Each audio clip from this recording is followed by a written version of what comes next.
If your Pinterest profile privacy settings aren't working correctly, you may find that your profile remains visible when it should be private, or your privacy preferences fail to save. In this video, I will show you how to fix private profile on Pinterest app. The first thing you have to do is to go to Pinterest.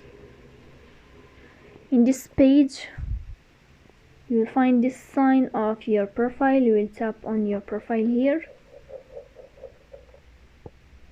Here in this page, you will go to this sign of settings. After that, in this page of settings, you will find here this window of profile visibility. We'll tap here, and then you will find this sign. You will click to fix this problem of profile visibility here, private profile, to make your profile private. So this is how it works. If you are enjoying watching this video and if this video is helpful for you, don't forget to support us by like and subscribe.